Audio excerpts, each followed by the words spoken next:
20th Century Fox presents a tribute to anyone who has ever been overworked, underpaid, and pushed to the edge by an ungrateful boss.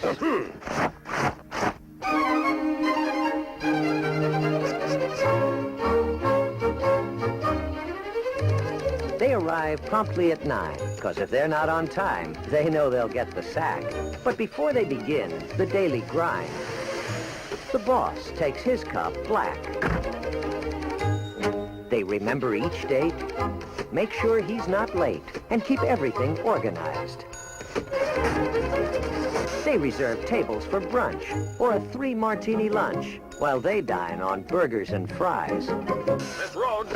They listen to all his problems. They do their best to please. And even if they run the show, he gets paid for their ideas. Great work.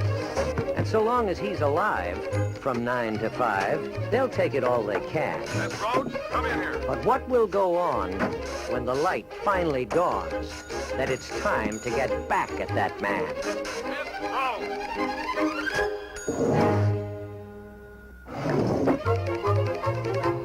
Jane Fonda, Lily Tomlin, and Dolly Parton. 9 to 5.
They speak out.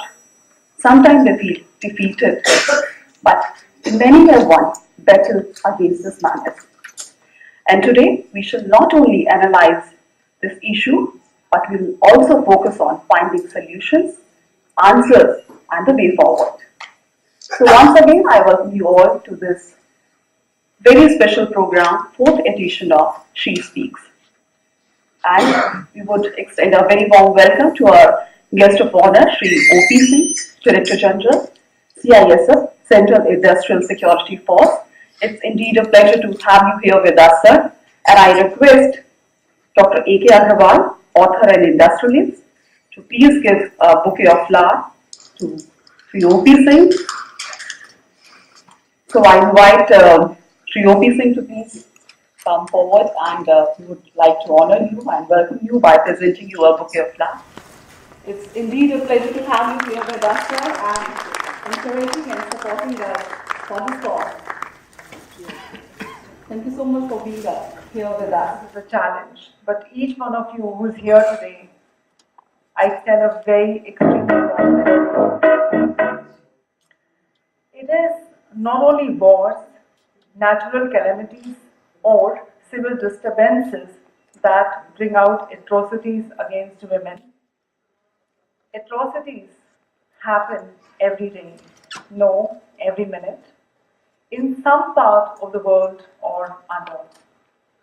I will pause for 10 seconds while you close your eyes and reflect in sympathy for the victims of the past, present, and hopefully not the future. Andhra Foundation has been highlighting issues that occur every day but are not spoken about in polite society through our She Speaks programs. Today is our 4th edition. It is truly a mark of civilization when everyone lives in a meritocracy, in physical and emotional safety. An ideal situation it might be, but for thousands of years it has been a work in progress. That we are all gathered here today for a cause is proof of that we are indeed making progress. Legislation can only be a guidepost for behavior change.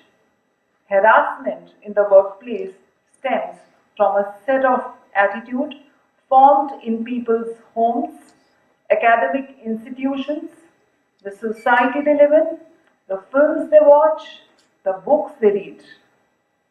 I am not naive enough to expect that a magic wand will change attitudes, and attitudes are, of course, the foundation of behavior. With experience that I have gained in my work in the world of women, I can say the change we seek must begin from within us. Later today, we will take an oath collectively. Live your word. Teach your daughters, sons, your brothers, your cousins, perhaps your neighborhood, be it village or town, that you will not accept or dish out harassment in any form. It has been a journey of almost 5 years for Ambra Foundation. Let me share some of the joys we've shared. For example, when the then government of Gujarat sent a whole Garba troupe to our event Amritsar in Delhi, much fun was had by all, particularly when the participants joined in the dancing. Media also embraced Amritsar. We got 14 national coverages. No mean task for any debut festival or organization. Sober moments, we've had a few. During panel discussions, when we read or watch the news about yet another instance of violence, workplace harassment, honor killing, and such. As we all know, in the last few years, some of the prominent men have also been pulled up for sexual harassment since the cases are pending in courts. No more about them. Each of the She Speaks editions have a theme where we explore. For example, in edition 1, we urge to the distinguished, inspiring women panelists how to break the walls of silence. We heard Nirbhaya's mother, how the tragedy of her daughter made her proactive with the cause to seek justice. But how do we prevent the tragedies? During the edition 2 of She Speaks, with a distinguished panel, we explored how culture has defined gender roles. In fact, they have evolved hand in hand. We can't do away with the culture, but certainly some attention and care with the instruments of culture will go a long way in bridging gender gap. In edition 3 of She Speaks, we discussed how to make ecosystem more friendly towards working women. As we noted, from the most economically developed economies to the developing and developed, women representation is a worrisome phenomenon. If we deprive women from the opportunities for economic participation, we deprive almost half the global population from making the planet more prosperous and egalitarian. And now, we have a short presentation of work and vision. Please start the video. May I request our distinguished panelists to please join us on the stage. Dr. Pratibha Jolly, Miranda House Principal. Mr. Vikram Dutt, an eminent gender activist. Ms. Ira Singhal, 2014 to 15 batch IS topper. Vivek Atre, our moderator for the day. Amitabh Satyam, Chairperson Smart Transformations and a former professor. Vasu Primlani, a gender and environment activist and a former professor. Thank you for being here, and I extend a very warm welcome to you.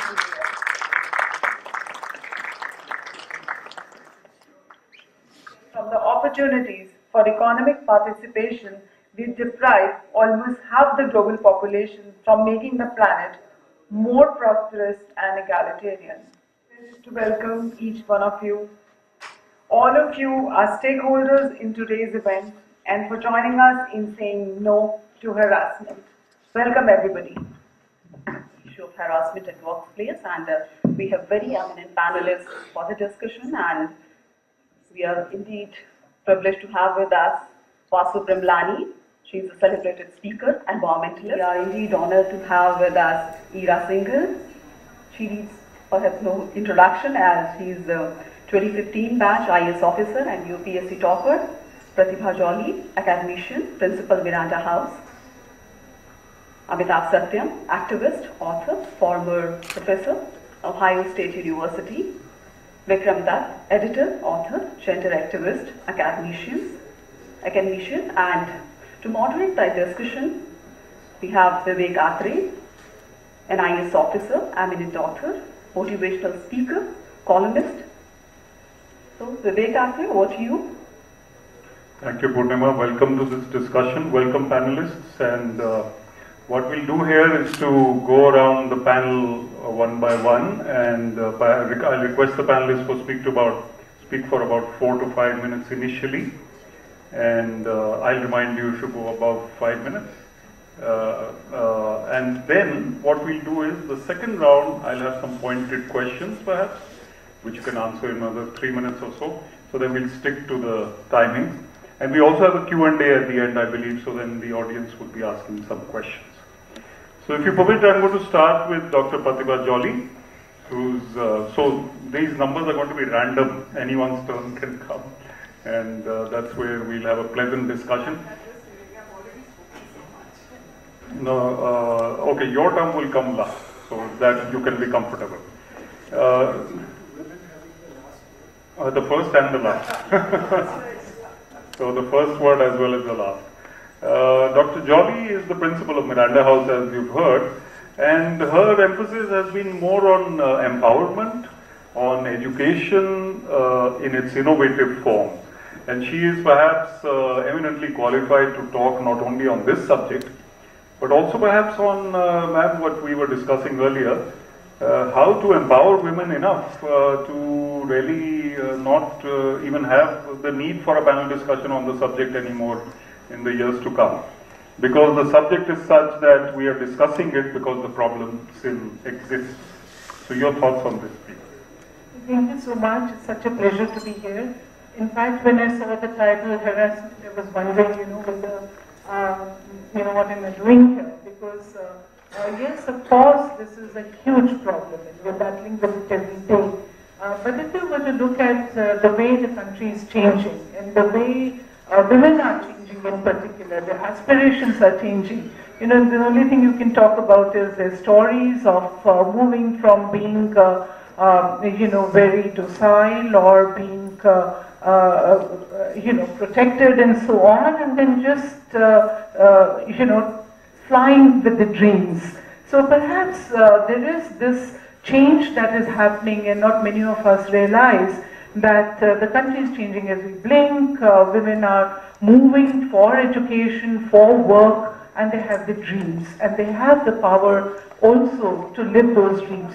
So en route, they're looking for those who can hold their hands, they can mentor them, and they can help them to reach their aspirations. So I feel that if I were to look at my own story or that of each one of my students, it is talent in motion. And since I come right now, right from the middle of admissions, and I see that earlier where there were 40% students from outside of Delhi, but in a decade that I've been at the helm of affairs, today there are 90% women outside of Delhi. And earlier when their parents would come in and say that if you don't give a hostel seat, my daughter's not going to study. Even if I agree, my father or grandfather of the child is not going to agree. And I would for about 1 hour argue with them that no child should be left behind, that no, she must come, find a safe private accommodation, and we would be there to handhold and ensure security. Safety is part of a job. Today, that conversation frequently is finished in about under 5 minutes. And I think that is the change that is happening. But I have also seen that probably was true till last year. This year again, I find that as students come in, perhaps because these are now being articulated. The harassment and the aspects of lack of safe city spaces is being articulated more. So again, you see there's a dampening. So I suppose that these are the ways we have to encounter. We have to be sensitive to these forces and the changes. So if you can have a nuanced understanding of what harassment really is, how every child has to overcome discrimination and then find her own way, be a talent in motion. And if we have a nuanced understanding, probably empowerment is what we should be looking at. And we should really be looking at creating those spaces where you outrun the problems. And each one of us is then able to, transform the world. I am a huge optimist and I believe in transforming worlds. And I can see my own journey as I've moved across from being, a young, pampered, youngest child, afraid of dark, afraid of going up the mountains. And I have traveled the world. I have conquered my own peaks. And I think every single woman can do it. Thank you. If I applaud for ma'am, but I've moderated many sessions on various topics. If all the opening speakers were as good and as lucid as you, my job would be very easy every time. I'm really delighted that I asked you to speak first because it's a very positive note that you bring in.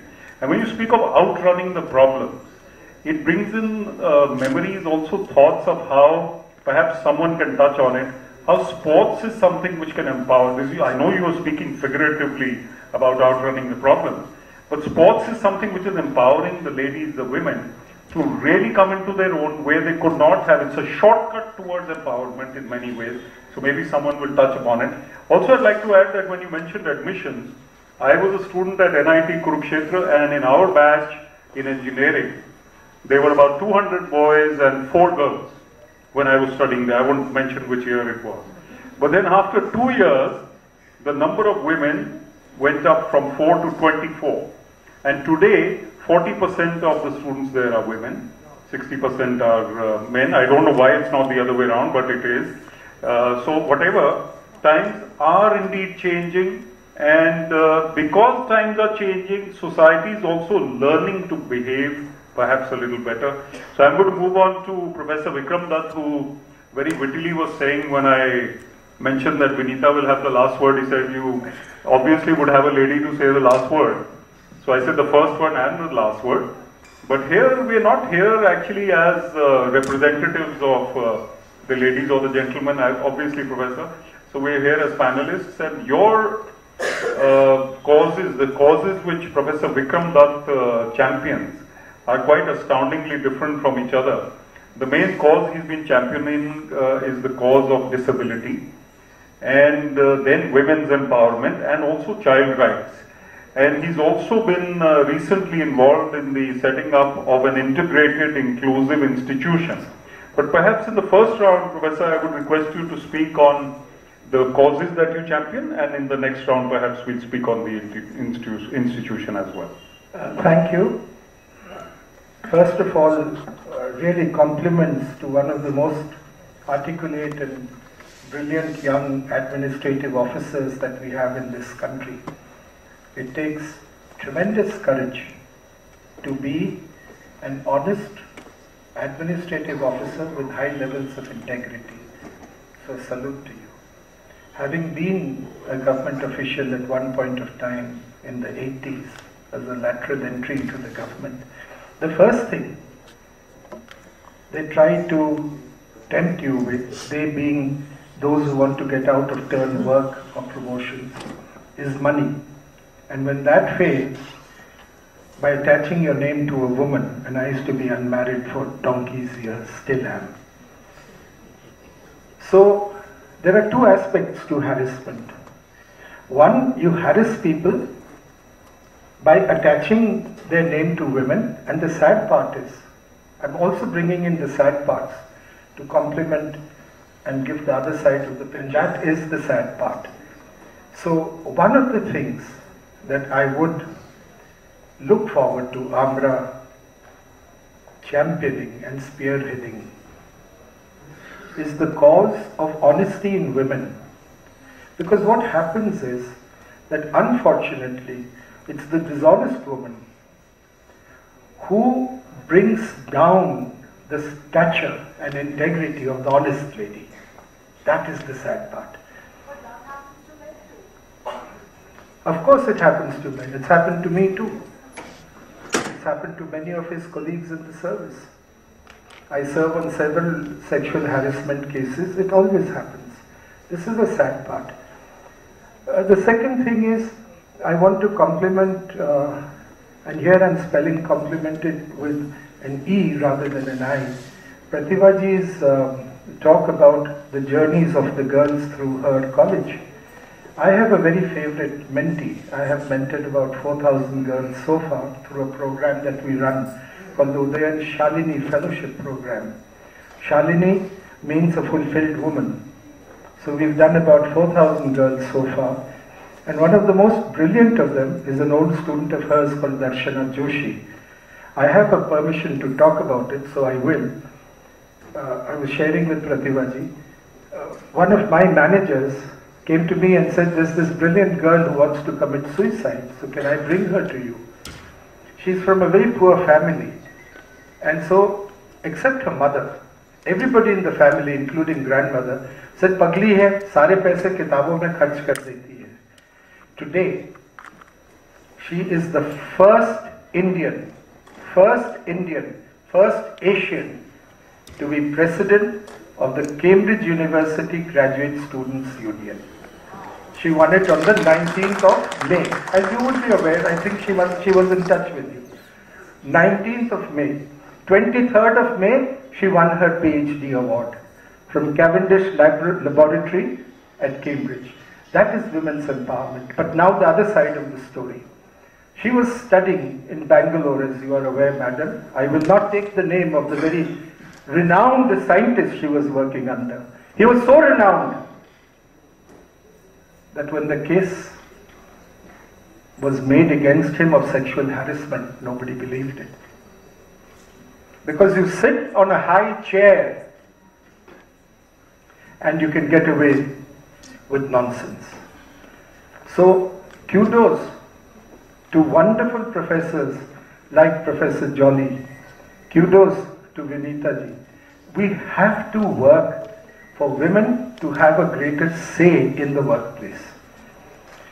In the fellowship program that we run, I said 4,000, but I now realize in the last 2 years we've increased many centers, so it will be closer to 4,500 now. The main thing we teach women, girls, is to be a dignified woman. They all take a pledge, they take an oath, and usually we have a retired judge of the High Court or the Supreme Court or a serving judge or somebody very distinguished to administer that oath. And what we do, which some of you may consider doing, all these girls are from economically weaker sections of society. So it's a beautifully written out pledge.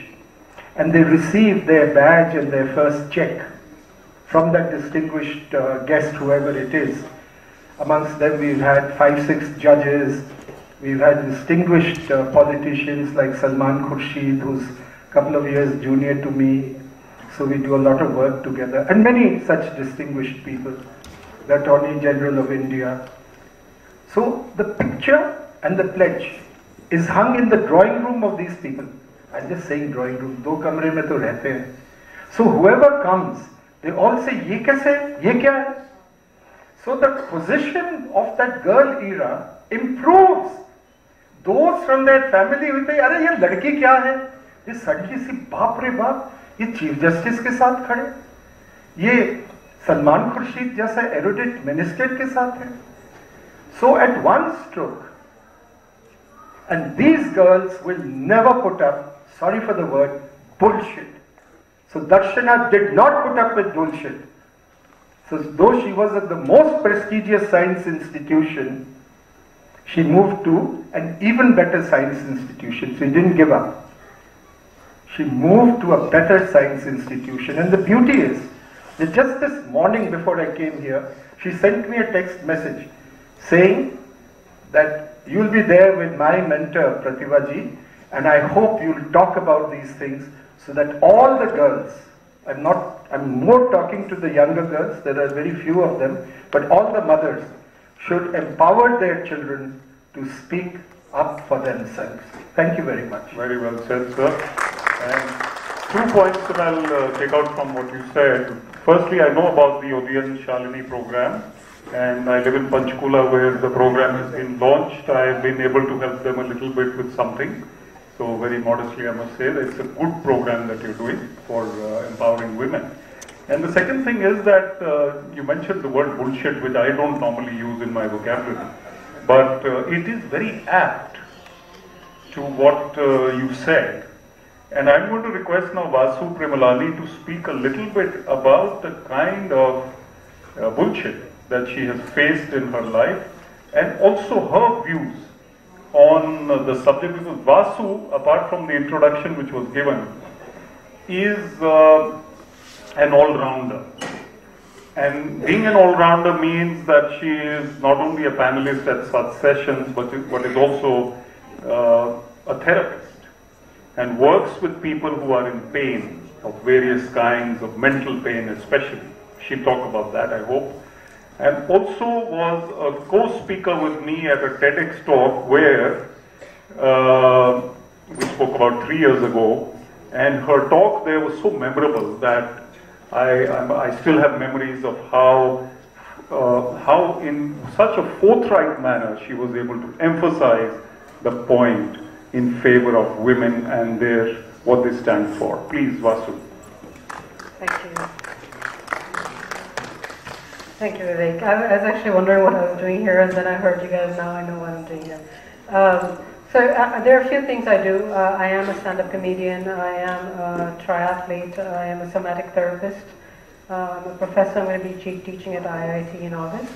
And I'm an environmentalist. And I've encountered, as a somatic therapist, I work with the most severe cases, people who attempted suicide several times, gang rape victims, ADHD, autism, and now I'm working with my first rapist because they are also traumatized. And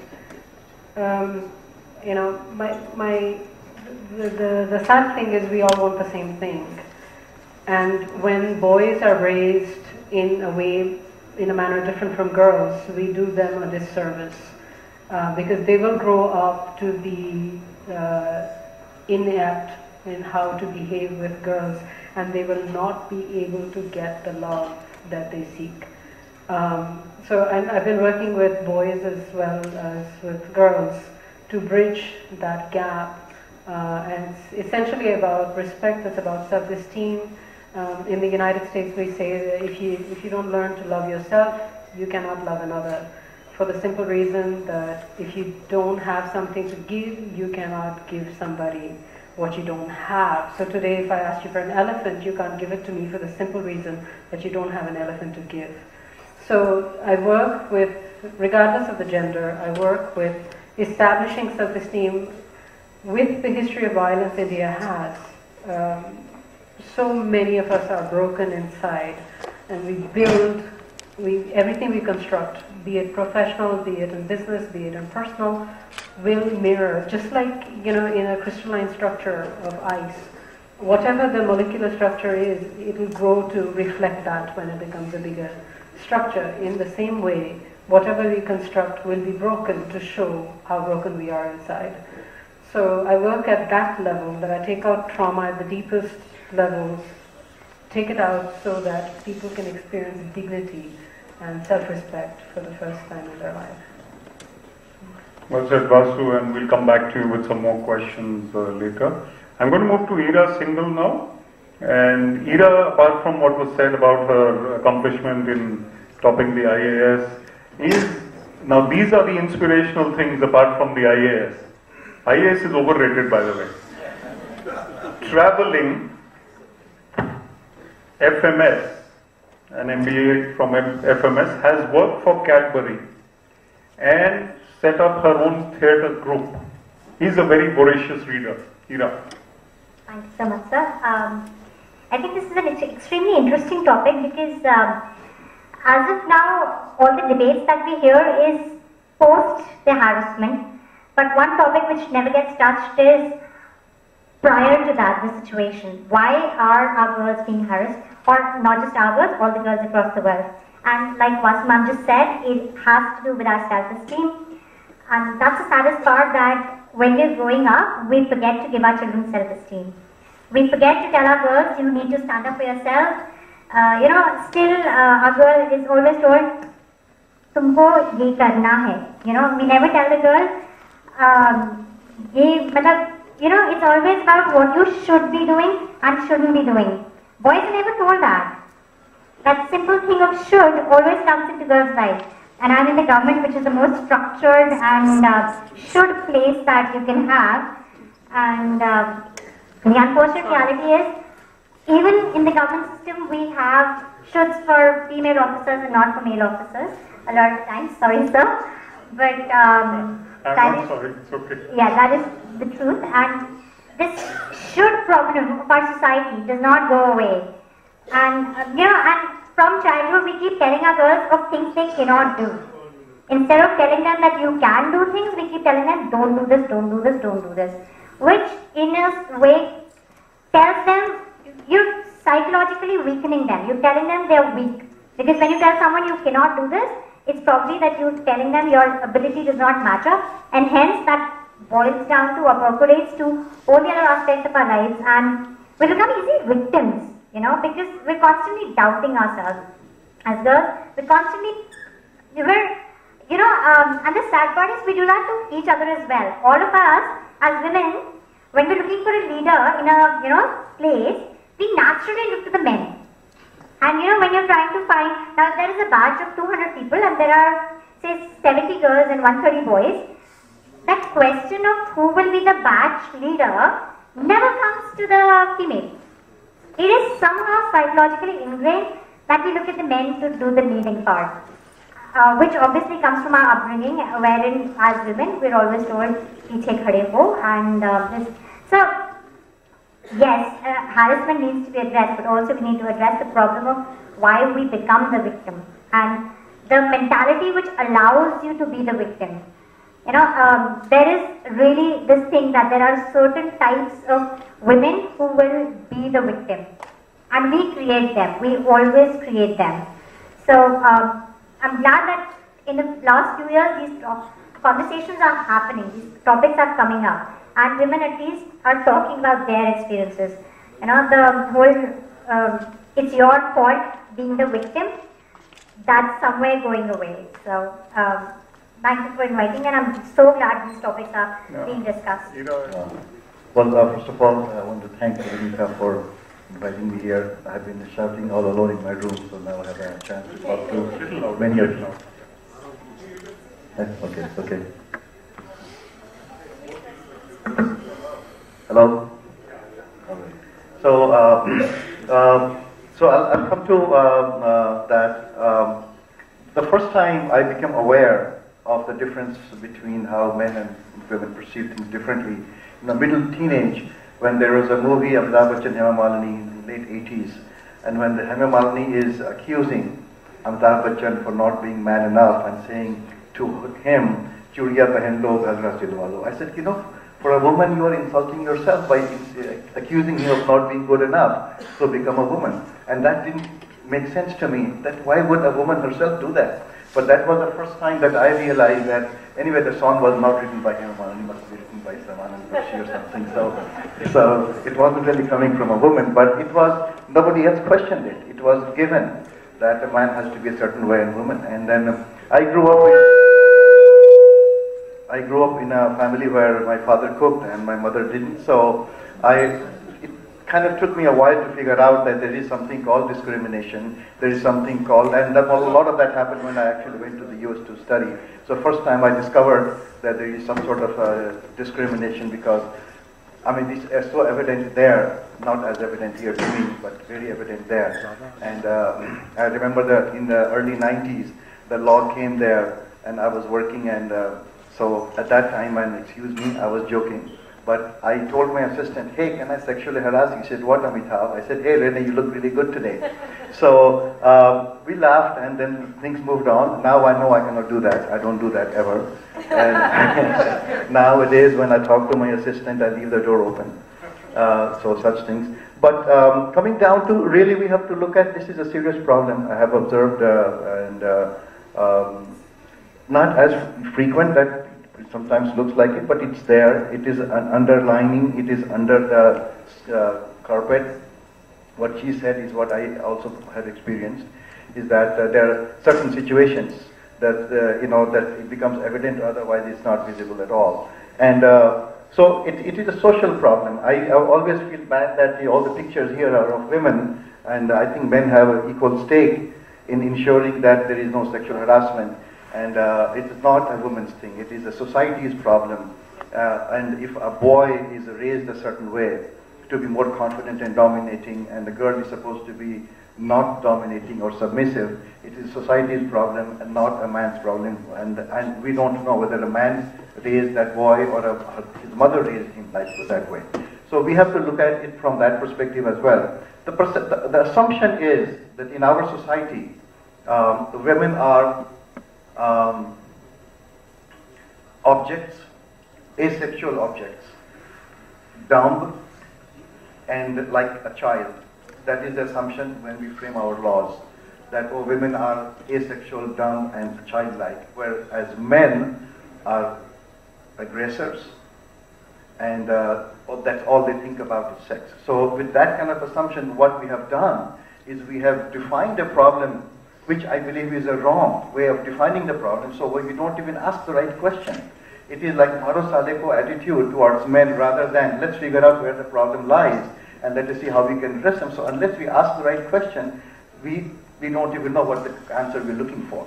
So that is my fundamental approach towards looking at it as a society problem, number one, not a woman's problem. And number two, it is not a political problem. When we politicize it, it takes away it takes into a different direction altogether. We don't solve the problem at all. We become just more belligerent, we become violent, we become aggressive, but then the problem doesn't get addressed at all. The way women are raised, not all, by the way, and I want to come to that also just in 10 seconds, but certain sections of the society, women are raised to not take lead. But there are other sections that they do. Now, I'll just give you a quick example. A third of the women in the US are sexually harassed as per some data. Now, third is a lot, and then a third of those third comes directly from their male bosses. So about 10-15% of the sexual harassment is actually from the male bosses to their female subordinates. What we do here is that, if it is so bad in America, imagine how much worse it must be here. What we do is draw that graph actually towards basically making it worse. Okay, it is so bad there, so it must be significantly worse here. I want to challenge it. There is no linear graph that says America is the best in everything, and therefore we must be worse. Let us make this clear our mind in terms of what the problem we are solving, what is the data. We don't even have data. The data that we have is biased both ways. So we'll come to some more discussion later, but let's define the problem properly. You said it very well, very refreshing thoughts. I'm going to come back to you later, but what we're going to do is to have a quick round of questions the reverse way now, and then I'll come to Vinita at the end.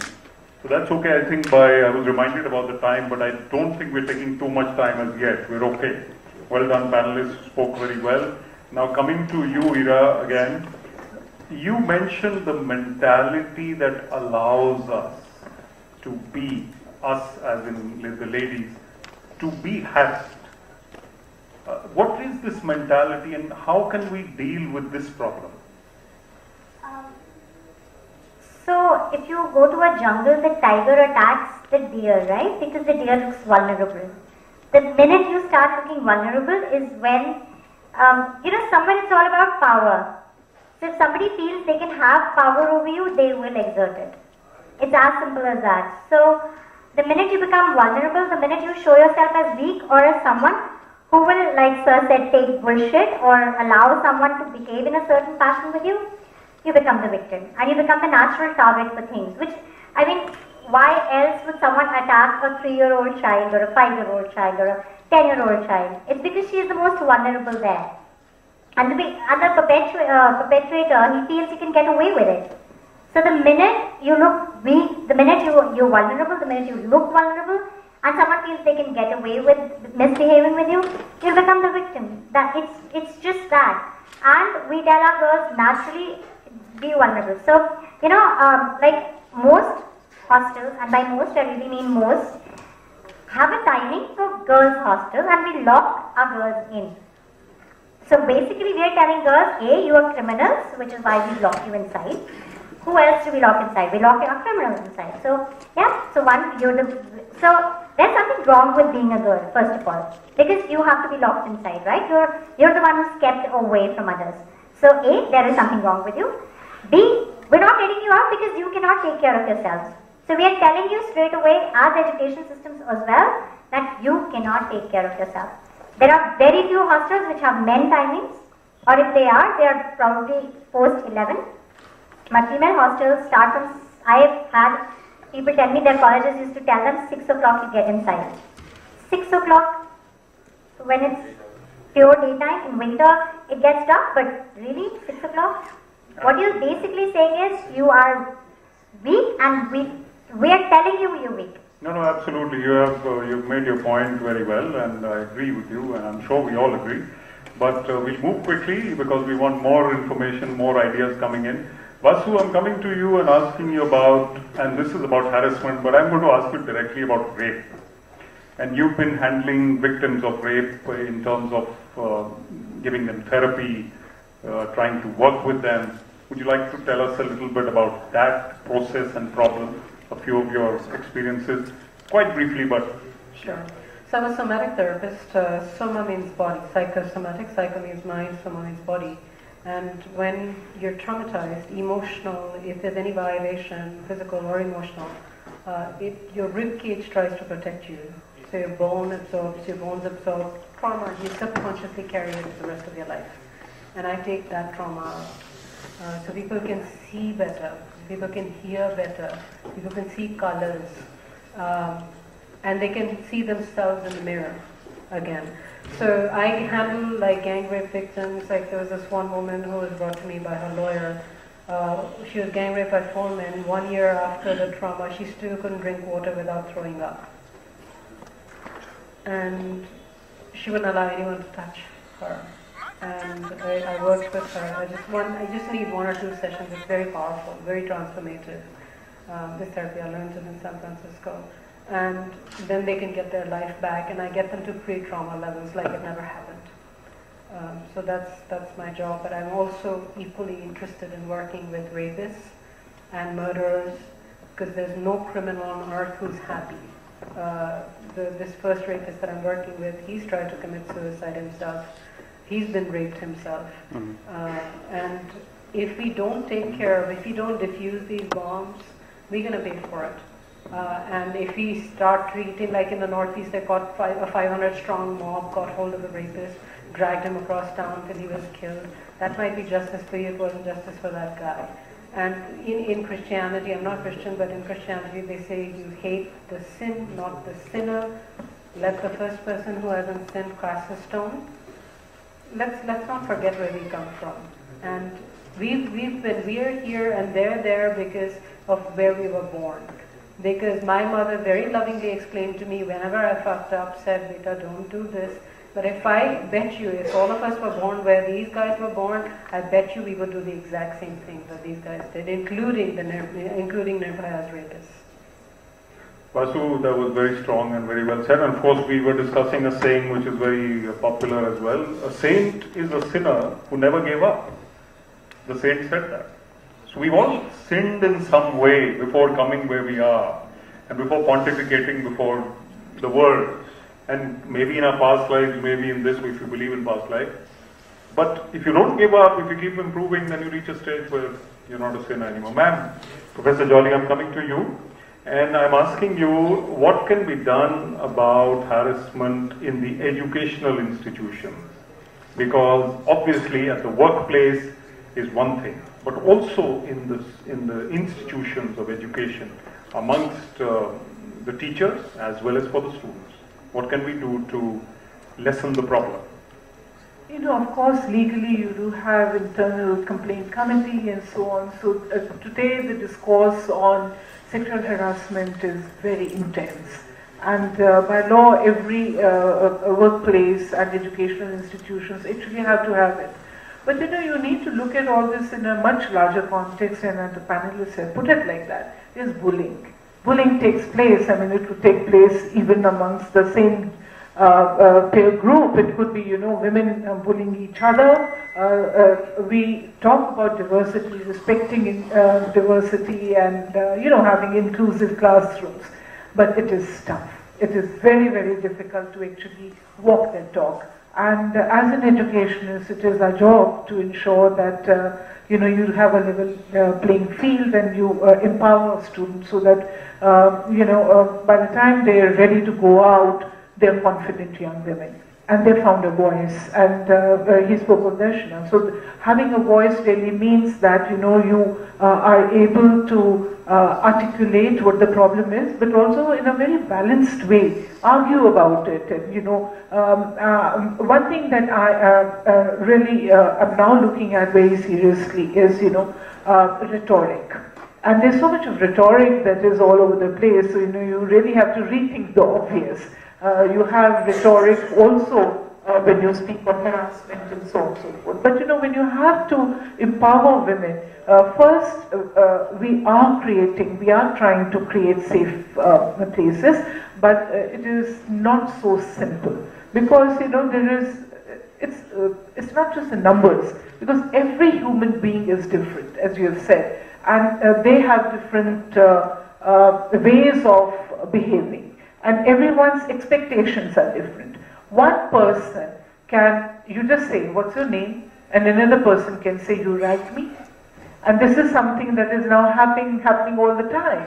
And you cannot give a second chance to a student. So when when we begin a session, because anti-ragging laws are so strong, so I'm more worried about my senior students, because I had a case where a student came to me and she was shattered completely. Her guardians were there, her father was there, and all that had happened was that she said, "Why did the seniors call me down?" And somebody had a phone, she placed the phone like that and asked me, "What is your name?" And she was probably going to take a photograph of me. and she considered this was ragging. So there has to be a sense of balance is difficult. Now, one of the things that I in particular really feel is that each one of us has to have a mission in life. If you're passionate about something, you arrive at a sense of equilibrium a little faster than others because you have a different perspective. There is something that you want to do, and this is something that I feel educational institutions must do, that is elevate every individual so that they are able to pursue a particular mission in their life. And this could be community engagement, you could be working with others. Many of our women actually are taking up the cause of other women. And that's exactly why you are hearing so much about harassment at place of work, because the segment is doing that. Yeah. So, thank you. That's very well said, and absolutely. Now I'm going to harass the two gentlemen on the stage a little bit by giving them only 1 minute each to answer this question. The question I'm going to ask you because the time pressure. Professor Dutt, I'm going to ask you that, is it also that within the realm of harassment, more harassment takes place if the victim is from a poorer background, an underprivileged background, vis-a-vis a woman or a lady who is high and mighty, hoity-toity, the rich, the powerful? So is it that more harassment takes place to the lowly placed, in a way? A very interesting question. There's an aspect of my work which I normally don't talk about, but since Vasu has started talking about it on your question, for 40 years I did child rape counseling with about a 95% success rate. Who are these children who get raped? The UNICEF figures show 92% of all child rape, and the child raped is helpless. And child rape, incidentally, is continuous. Usual rape is the victim is identified, is stopped, and raped once. And the consequences are horrible. Can you think of a 7-year-old, a 10-year-old, 12-year-old being raped, can't defend herself? 40 years I've worked with these people. I've now retired from it because it takes a toll on you too. And what Ira talked about, the victim is told, you're bad, you're bad, you're bad. There's no class distinction. The people who have come to me have been from the richest families and from slums. There is a perception कि ये ना गरीबों में ज़्यादा होता है. Amitabh and I were talking about some related issue during chai. कोई गरीब अमीर की बात नहीं है, ये human mind की बात है. So I don't think there is a distinction of economic status. Very well made point, right. And one last thing, if you may permit me another 30 seconds. You had talked about sports. Another thing I don't mention, because now I look like a half a football myself. But in my younger days, I never did get to play for India, but I was called for the trials. Basketball was my game. And I'm a gold medalist from the National Institute of Sports. I suffered from Patiala. Right. After I suffered a spinal injury, doctor said I'll never walk again. But I went back to coaching and I topped the course at an IS. And sports helped me through my physical disability. And I have used sports to help so many girls, including rape victims, Ira, to feel that they are the boss. They are the best. And one last sharing of an opinion with all of you. This is something I always talk about, so with your permission I'll do that, though I'm exceeding my 1 minute, is that the moment, especially ladies, if they're told, ये बच्ची ना बहुत traumatized है, ये आप अब इसका देखभाल करिए. What is the first thing we do? We don't have time to go through a question answer. But the first thing we do is we embrace the child. That I'm with you. यही होता है ना? When we want to show affection. That is the wrongest thing you can do with a sexually harassed person. Because they say, oh God, it's starting all over again. Because 92% of rapes are within family. 92%. These are NGO figures as well as official figures. So, Be humanistic towards the other person. Be realistic to the victim. Don't make yourself the guru of the situation. I have the power to comfort him. Bullshit. Sorry, I'm again using this phrase. Because we need to change our mindset. Look at the victim and look at the pre-victim, as Ira so beautifully said. Thank you. Absolutely, very well said, sir, and we agree with that. I'm going to ask Amitabh in just 45 seconds you have now to say, what is the plight of men now? I mean, a man who wants to compliment a co-worker cannot do it. Supposing he's friends with that lady for the last 1 year, they've been working together, they know each other, and he thinks he can now compliment her, but she gets cross with him and goes and complains anyway. What does the man do? Right. So, just wanted to add a little extra data there, that of all the children who are raped, 53% are boys. And it is, so that was just, I wanted to mention that to you. There are several more statistics I have in mind. Now, about sexual harassment of men. Now, what happens is when we collect data, when we talk about sexual harassment, it is always ask all the women how many have been harassed. The men are not even in the discussion. So what happens is that sexual harassment is considered harassment. The definition of sexual harassment, not on paper, but in our minds, sexual harassment is one that is given by the by the man to the woman. Now, what happens actually in a situation of sexual harassment is the harasser is not harassing because of he's a man or she is a woman, because it is that person is in a position of power. It is a power game. That I can harass you, I have a right, or I feel more power over you, so I can say some things, or I can even complimenting things is basically comes from a position of power. And so what we have to question is not why men are harassing women, but why women aren't powerful enough. Why aren't we raising our daughters, our sisters, whatever, to be in a position that they also wield power? So if there is a position of a woman in power, it is unlikely that she will be harassed by a man who is less in power. So it is a question, power equation. Sexual harassment is an expression of power. It is not about sex or desire to have any. It is purely a power game. So we have to learn that we have to define the problem right. So when it comes to harassment of men, about 16 to 20% harassment is to men by other men or women, but the victims are about 20%. Now in India, however, it's zero, because by definition, the definition of harassment is anything that happens to women. So therefore, men are not harassed by law in our country. Men are also not raped in our country. I'm sorry, without your permission, I know I'm going to exceed. The law has been changed. The rape law now includes the other gender too. And Girija Vyas said, I wrote that law. I've written 5 laws for the government. I wrote that law. So I know. Sir, absolutely correct. And when Professor Girija Vyas, she was the chairperson of the select committee, मेरे को बुला के कहती है क्या कह रहे हो कि लड़कियां औरत आदमी को रेप करते हैं. I said, मैडम आपने कभी शादी नहीं की, maybe it was sexual harassment, but I have no time for foolish politicians.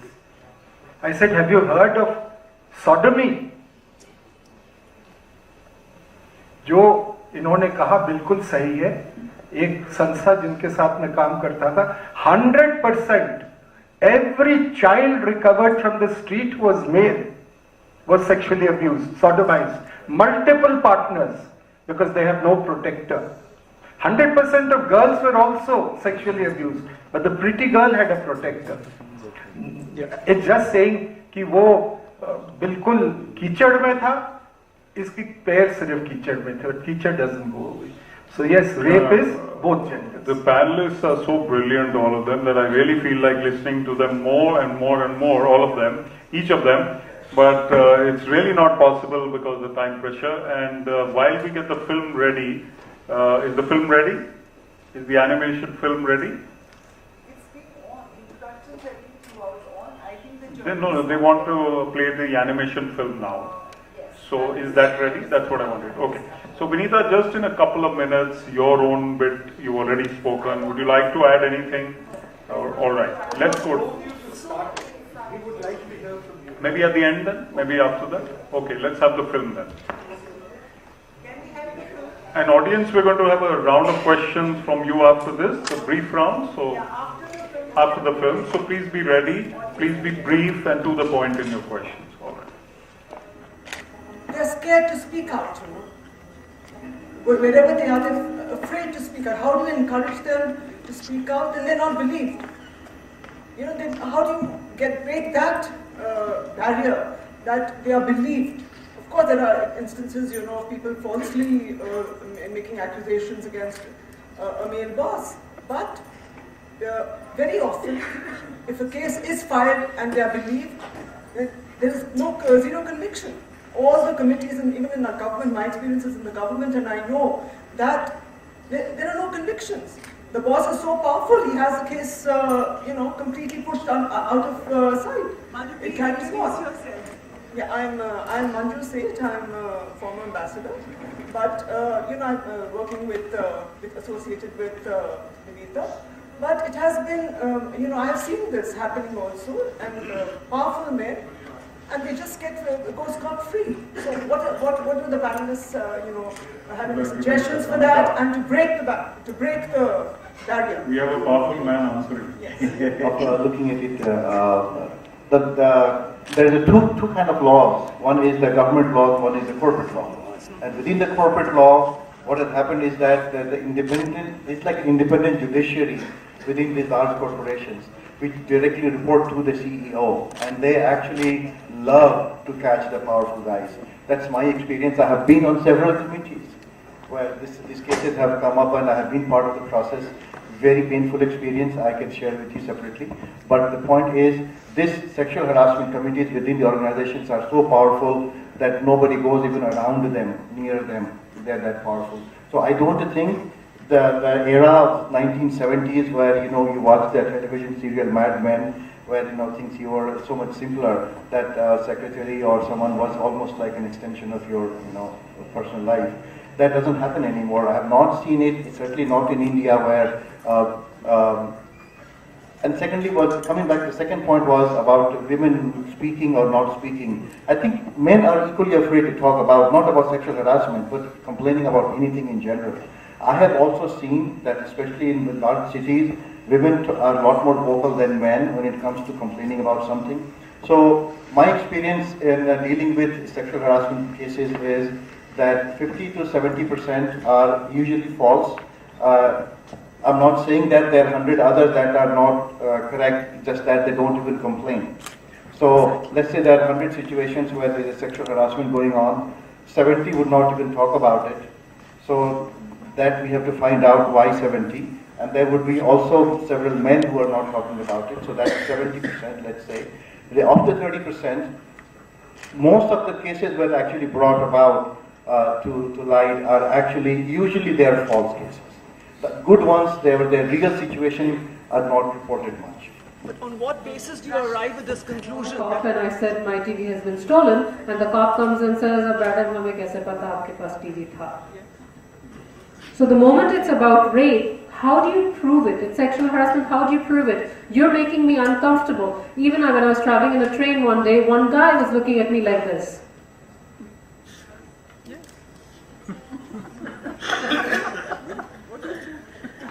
Just all through the journey. Is that sexual harassment? It's a violation. You're looking at me because I'm a woman. You're looking at me like that because I'm a woman. That's sexual harassment.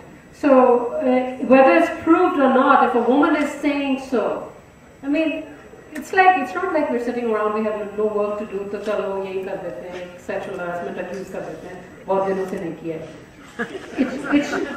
You have to believe people at face value.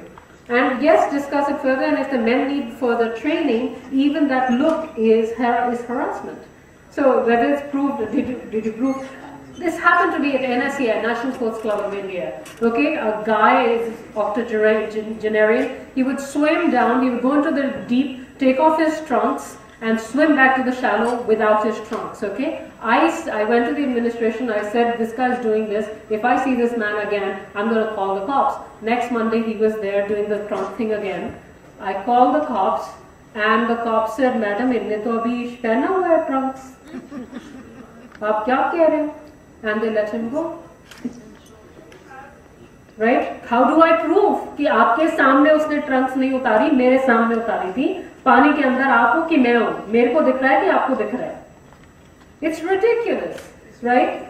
So you stand and you take that bloody stance, and these guys got together. They all said, अरे नहीं, ये शर्मा जी कैसे कर सकते हैं? हम तो तब से जानते हैं उन्हें, हो ही नहीं सकता, right? They all got together, but you don't back down. कहाँ देख रहे हो? No more questions, I think. A police officer amongst us, our guest of honor today, Mr. O.P. Singh. I mean, I think 8 minutes उनकी बात इसमें हमें जरूर सुनना चाहिए. कुछ कहना चाहिए. Mr. O.P. Singh. Please pass on. Our guest of honor. Thank you so much for inviting me here, and I'm really grateful to hear all these brilliant panelists. They gave all kinds of dynamism, social interpretations and all that, and it was really, really very encouraging for me to hear those panelists.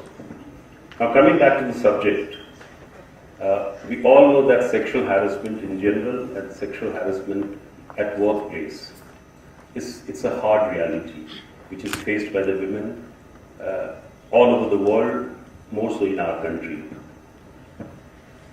When Vishaka guidelines when they came into being, I asked a friend of mine, a colleague of mine who was a women worker, and I said, what's your reaction? How do you as a woman see this issue?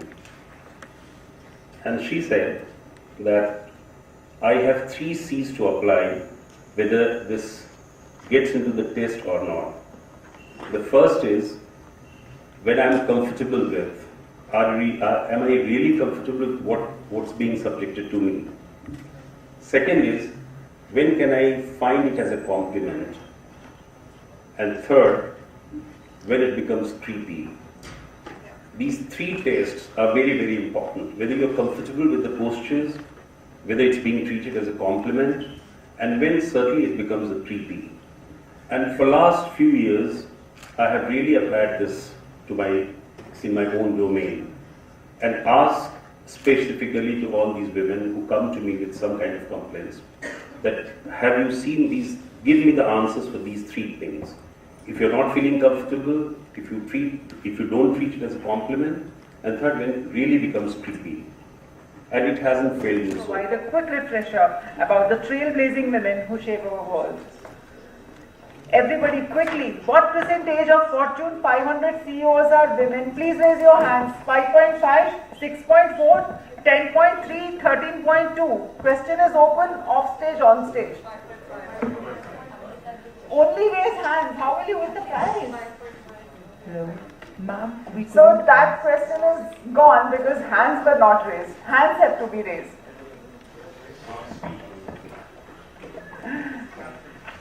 Okay, so the answer is wrong. So question is still open. Raise your hands quickly. Ma'am, could you please repeat the question? Okay, 5.5. Question, ma'am. Question, what percentage of Fortune 500 CEOs are women? 5.5, 6.4, 10.3, 13.2. Hurry up, quick. Only hands, no answers. You won't get a prize if you don't raise a hand. 10.3. 4 बोल देंगे तो 1 तो आ ही जाएगा. It's सिर्फ हाथ race करिए, जवाब ना दीजिए. It's 6.4. 6.4. 6.4. Yeah. Okay, अभी सिर्फ हाथ रेस करिए.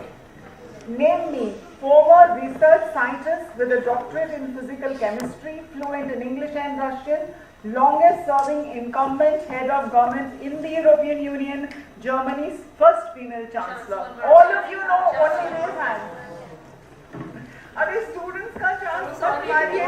के लिए Rohan. In the 2014 parliamentary elections in India, what was the female voter turnout?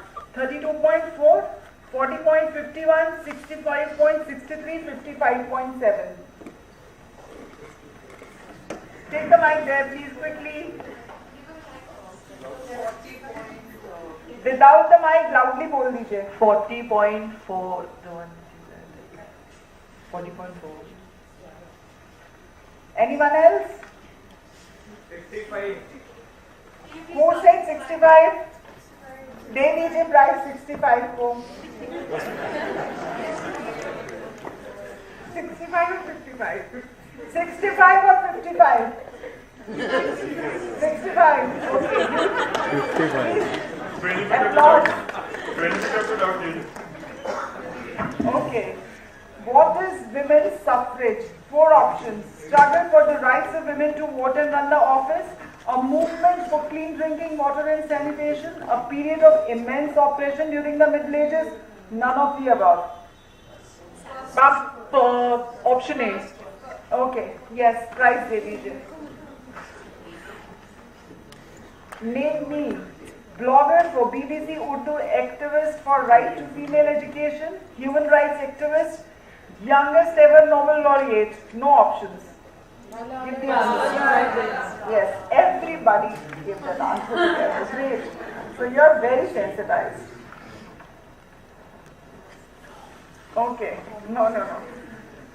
What is the current 2017 gender ratio in India? 945 females to 1000 males, 618 females, 833 females, 923 females. 945. Who said 945? Please give the prize.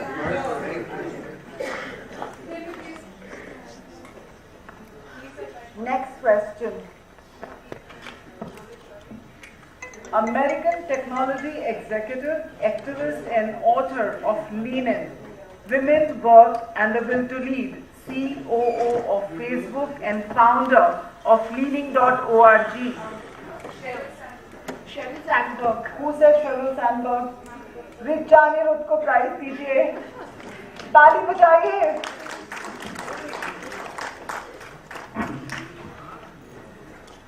Okay.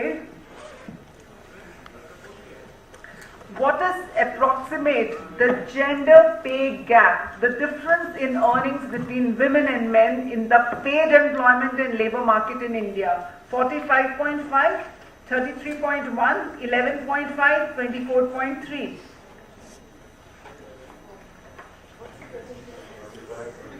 I'm repeating, what is the approximate gender pay gap, the difference in earnings between women and men in the paid employment and labor market in India?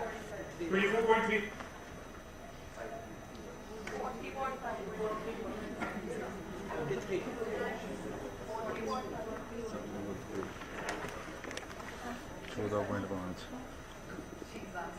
Anybody else? Any hand? 33. No one is even near. 24.3. So this is not going to anyone. I told it. Who said 24.3? Who? Me. Name you. I can't see you. I said 24.3. Okay, please prize DJ in it.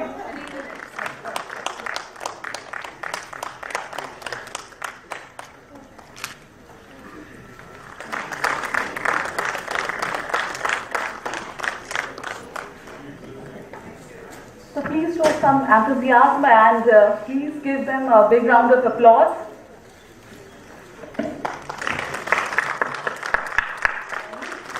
Academician, Principal of Miranda House.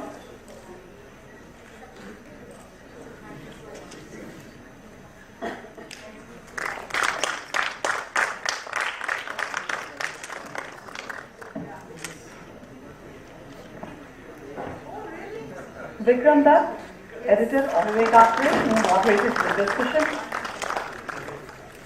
And we heard you, it's been very enlightening.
for oath.